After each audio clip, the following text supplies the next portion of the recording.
So now I am going to explain this problem. In this problem we have two charged bodies. One is semicircular shaped with charge q and radius r. The second one is infinitely long charged straight charged body with linear charge density lambda. Both are kept as in figure.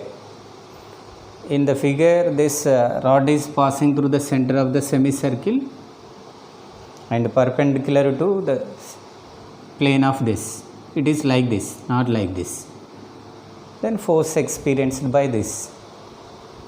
To find the force experienced by this, we should select one of the small elements of that semicircle. I will write first force experienced by the small element. Before that, I join the center of this semicircle and midpoint of it with a straight line.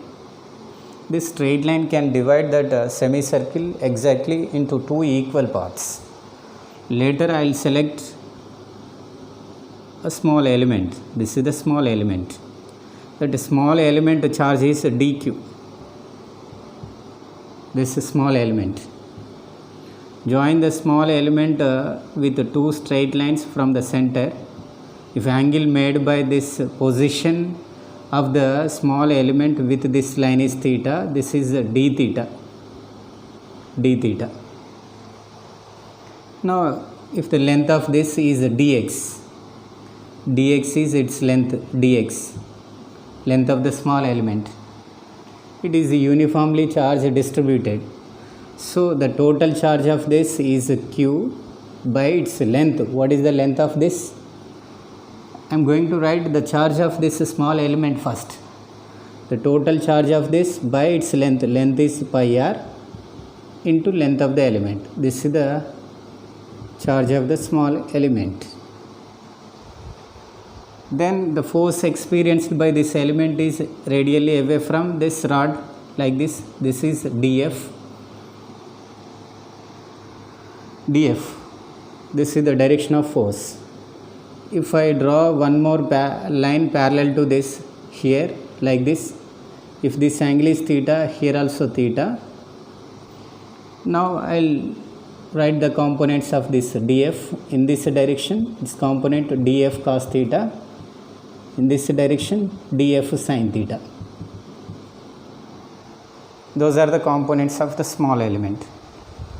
Now for every element on right side of this line, there is a symmetric element on other side.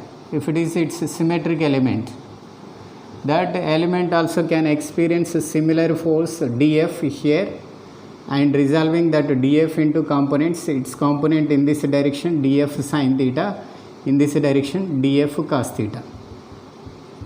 So from the diagram you can understand this df sin theta for these two symmetric elements are opposite in direction, they cancel each other, and df cos theta from the diagram they are in the same direction, they add up and give the net force.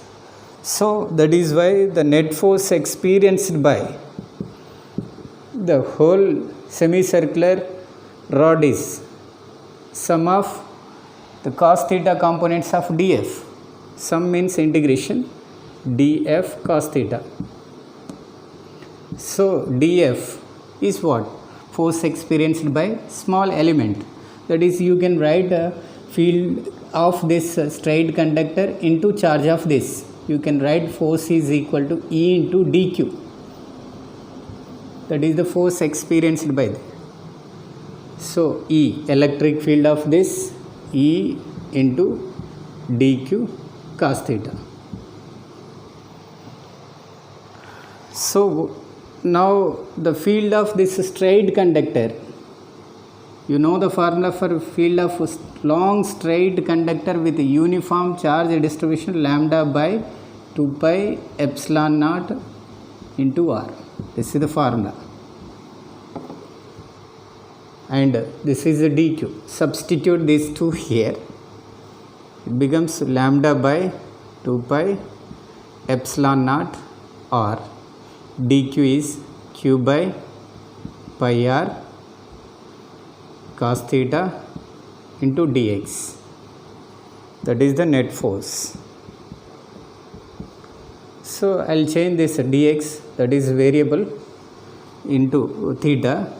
So what is the dx? Length of the element.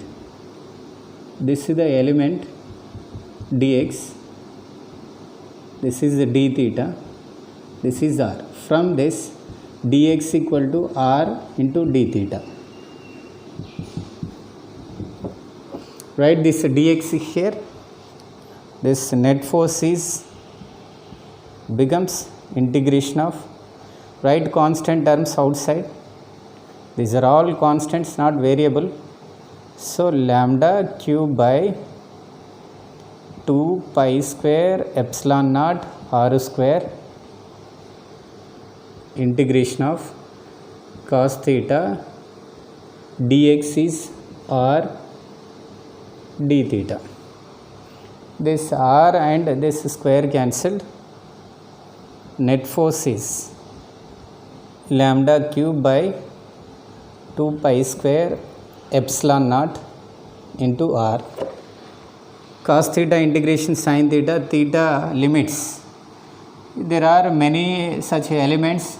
This is the element at this end. For this element this angle is plus 90, for this element minus 90. So limits are minus pi by 2 to plus pi by 2. So cos theta integration is sin theta, so minus pi by 2 to plus pi by 2. Now from that, so I am writing the next step here. The net force experienced by the entire semicircular rod is now lambda cube by 2 pi square epsilon naught into r. So here sin pi, apply the limits, sin pi by 2 minus sin of minus pi by 2. So it gives 1 plus 1 2. This after application of limits it becomes 2. This 2 cancel.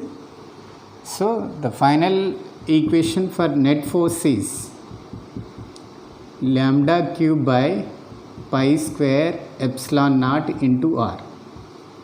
This is the equation. Right?